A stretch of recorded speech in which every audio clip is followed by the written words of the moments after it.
The shipping crate sat in the center of the gallery like a stray monument. Aisha ran a gloved hand over the rough-hewn cedar, her pulse erratic for reasons she couldn't name. As a curator, she dealt in the remnants of dead dynasties, but this specific collection of Goryeo-Celadon felt heavy with a different kind of history. A living one. "The documentation is incomplete, Mrs. Vance." The voice didn't come from her assistant. It was a low, melodic friction that seemed to vibrate the very floorboards. Aisha turned. Standing by the security bay was a man who looked like he'd been carved from the shadows of a cathedral. He wasn't in a suit. He wore a charcoal turtleneck that hugged a frame honed by more than just a gym. "I'm Aisha, and the donor was supposed to remain anonymous," she said, her voice steadier than her nerves. "I am the donor's hands," he replied, stepping into the light. "Ji-Hoon. My firm handled the transit. There was a complication at the docks." He didn't move like a businessman. He moved with the predatory grace of someone who owned the air he breathed. When he stopped, he was inches too close, violating the polite vacuum of professional space. He didn't smell like the usual cologne and ambition. He smelled of cold ozone and something sharp, like a winter forest after a lightning strike. Aisha looked up, trapped by eyes that were disconcertingly observant. They didn't just see her, they seemed to be tallying her secrets. "What kind of complication?" "The kind that requires a personal guarantee." Ji-Hoon's gaze dropped to her left hand. The gold band David had placed there 5 years ago felt suddenly, inexplicably, like a lead weight. "I don't trust my porcelain to strangers, Aisha. I wanted to see if the woman guarding them was as fragile as the clay." The atmosphere in the room curdled into something thick and electric. It wasn't just a confrontation, it was a recognition. She saw the jagged edge of his world, and for a terrifying second, she wanted to reach out and touch it. "I'm not fragile," she whispered, the defiance sparking in her chest. A ghost of a smile tugged at his lips. Not a kind one, but one that promised a beautiful catastrophe. "We shall see." The gala invitation arrived not by mail, but by a courier who looked like he moonlighted as a middleweight contender. It was a thick, obsidian card with no return address, just a map coordinate embossed in silver.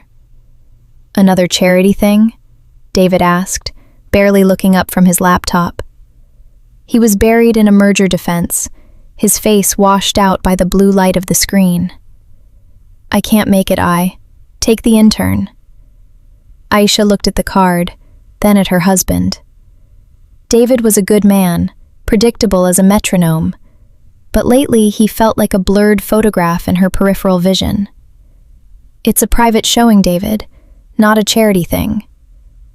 "Right, have fun. Don't stay out too late," he murmured, already lost in a sea of legal precedents. The coordinate led her to a subterranean restaurant that didn't have a sign, only a heavy steel door and a security camera that hummed as it tracked her movement. Inside, the air was pressurized, humming with the low thrum of a hidden generator and the scent of crushed juniper and rain-slicked pavement. Ji-Hoon was alone at a corner table, a glass of dark liquid in front of him. He didn't stand. He simply watched her approach, his stillness more commanding than any grand gesture.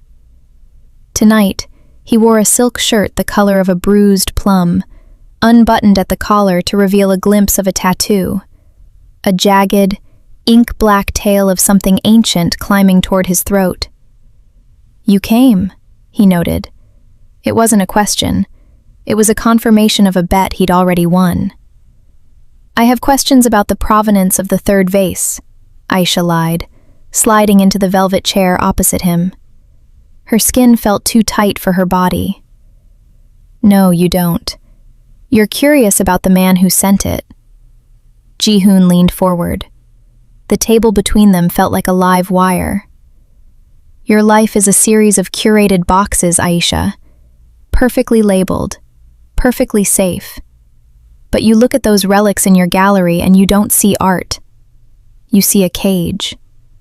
He reached across the table. He didn't touch her hand. He brushed the pad of his thumb against the underside of her wrist, right where her pulse was thudding like a trapped bird. The heat was instantaneous, a searing, localized fever that made her vision swim. "I'm a married woman," she choked out, though she didn't pull away. "I know exactly who you are," he whispered, his voice a gravelly caress. "And I know that for the first time in years, you're actually breathing." The museum's climate control hummed a low, mechanical lullaby, but the air felt charged, as if a storm were trapped within the drywall. Aisha was supposed to be finishing the cataloging. Instead, she was staring at the security feed. A black sedan had been idling at the curb for 20 minutes. When the side entrance chimed, she didn't call out to security. She knew the cadence of those footsteps. Heavy, deliberate, and entirely unauthorized. Ji-Hoon appeared from the shadows of the prehistoric wing, his silhouette cutting a jagged hole in the sterile gallery light. He looked tired, a smudge of something dark and metallic staining his cuff, but his eyes were predatory. "You're working late," he said, his voice dropping into the quiet space like a stone into a deep well.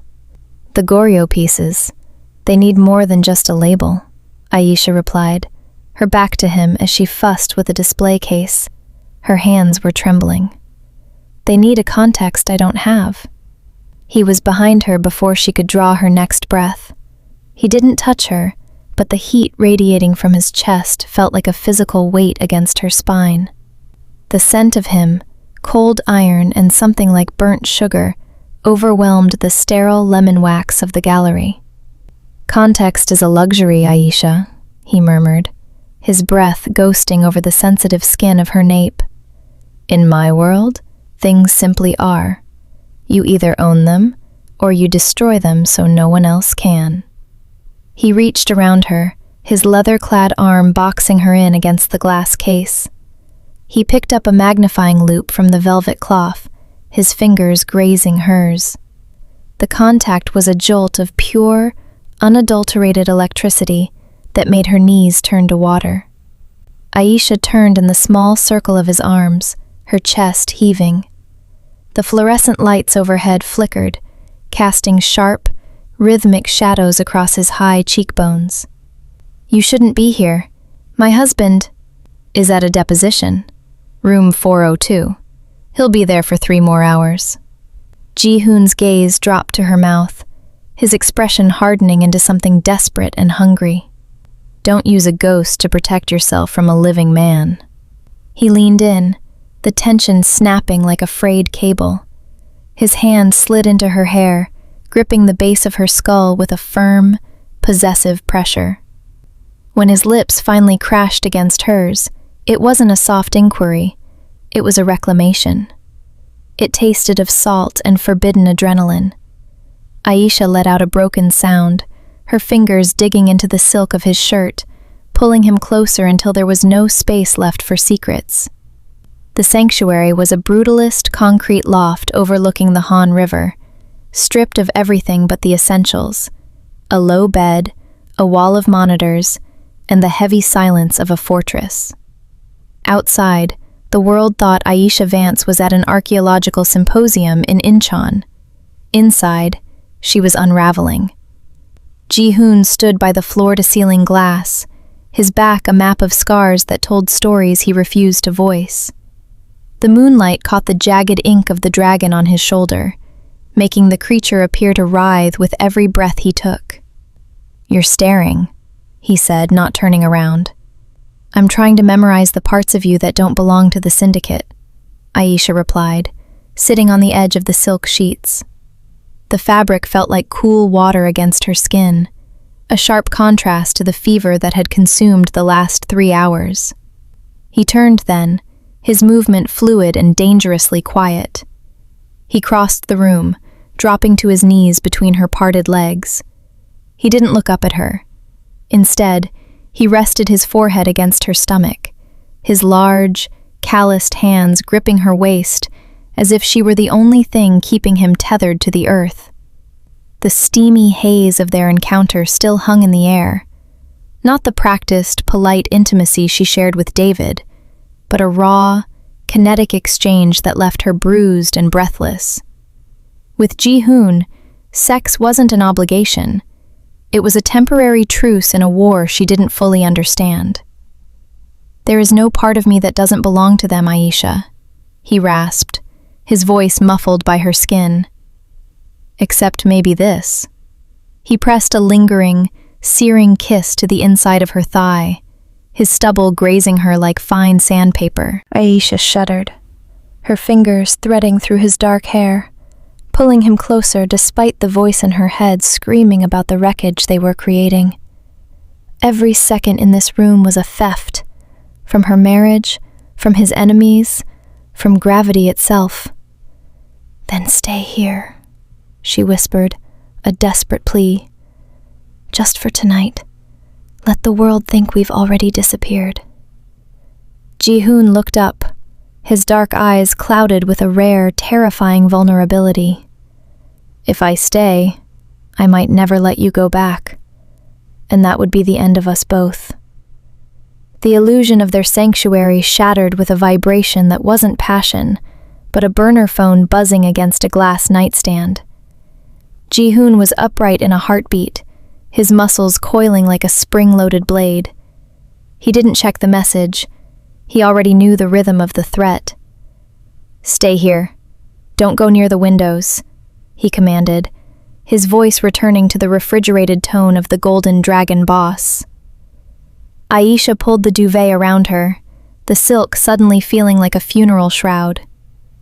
"Ji-Hoon?" He didn't answer.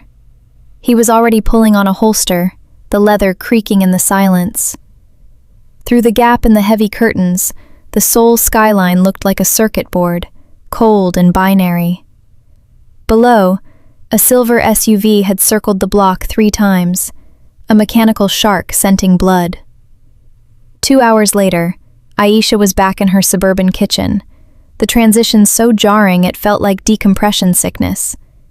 The smell of her own home, lavender detergent and expensive roasted coffee, felt fraudulent.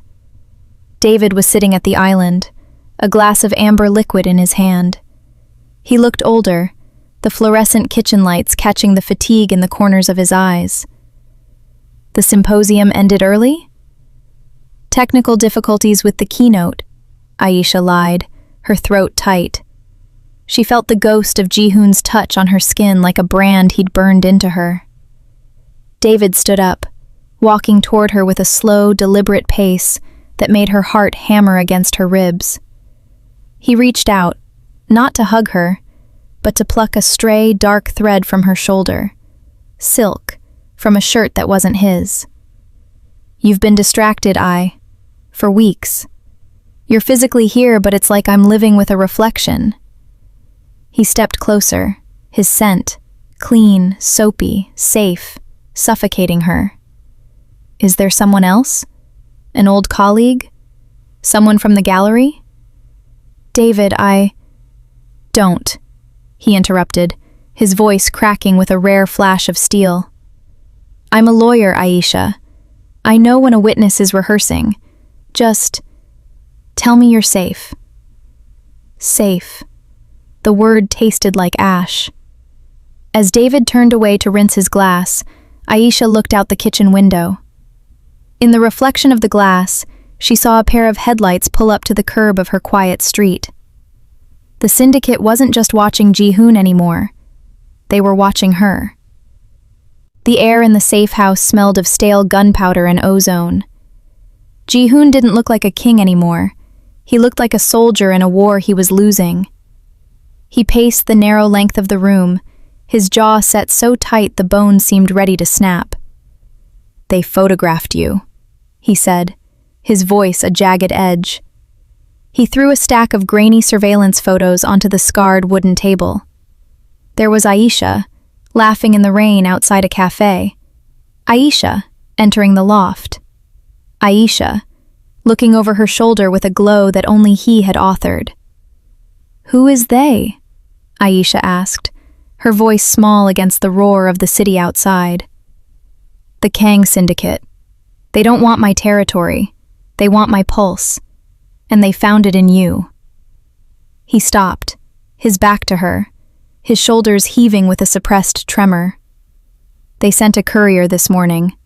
A single celadon shard from your gallery, smeared with red paint." The room felt as if the oxygen had been sucked out. The threat wasn't a whisper anymore. It was a physical weight. "I can call the police. David has contacts." "David can't protect you from men who don't exist on paper," Ji-Hoon snapped, turning to face her. His eyes were hollow, the fire replaced by a cold, devastating clarity. "To them, you are a lever. If I keep you, I give them the handle to break me. And if they break me, they erase you." He stepped toward her, his hands hovering near her face as if afraid he'd shatter her. He didn't touch her. The distance felt more violent than a blow.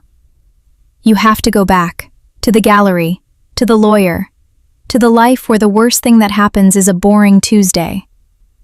"I can't just flip a switch, Ji-Hoon. I'm not one of your ledgers." "You will," he whispered, his voice breaking. "Because tomorrow, I'm going to make sure everyone sees me with someone else. I'm going to burn the bridge while we're still standing on it. You will hate me, Aisha. And that hate is the only thing that will keep you breathing." The rain was a cold, relentless static that blurred the edges of the waterfront.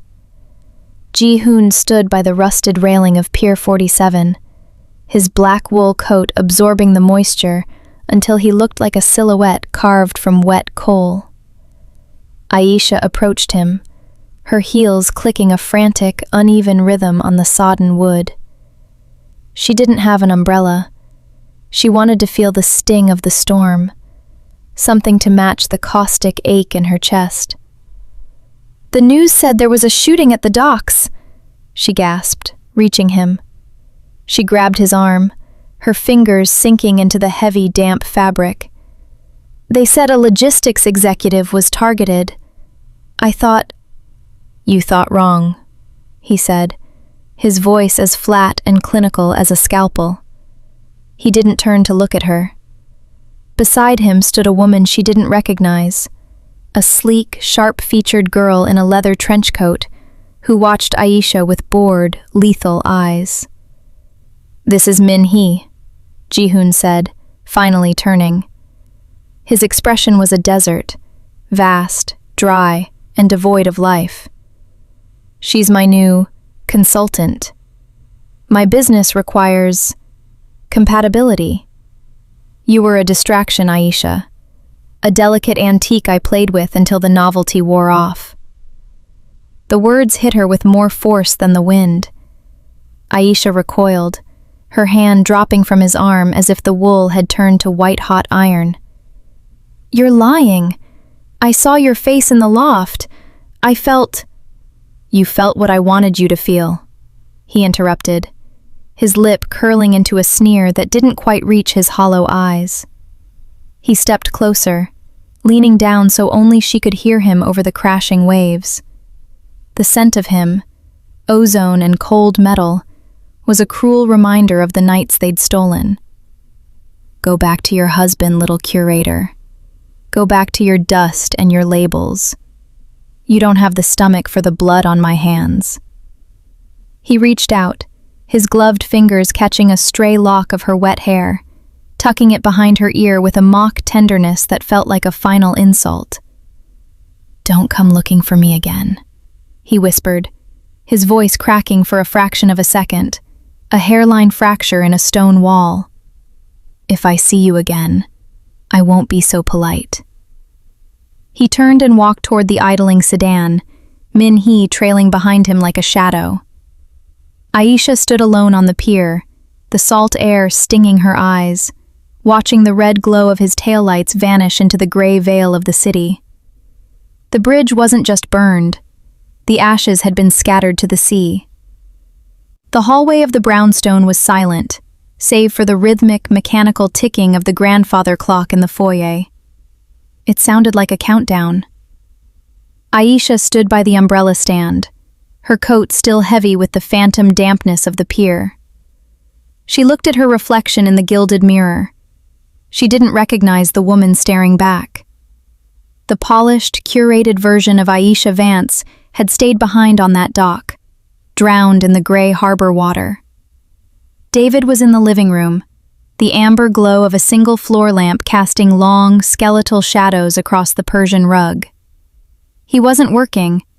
He was just sitting there, staring at a blank television screen, a half-empty glass of scotch sweating on the mahogany side table.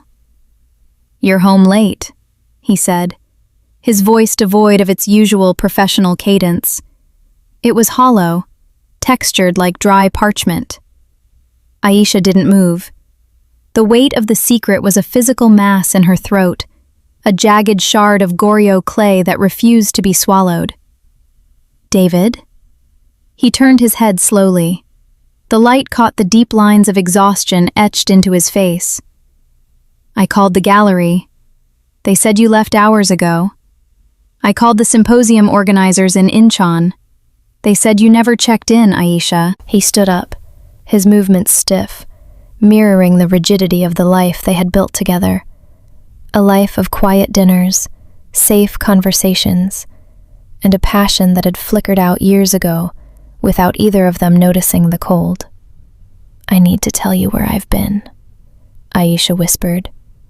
She stepped into the circle of lamplight, her hands trembling so violently she had to clench them into fists at her sides. "Do you?" David's voice hovered between a plea and a warning.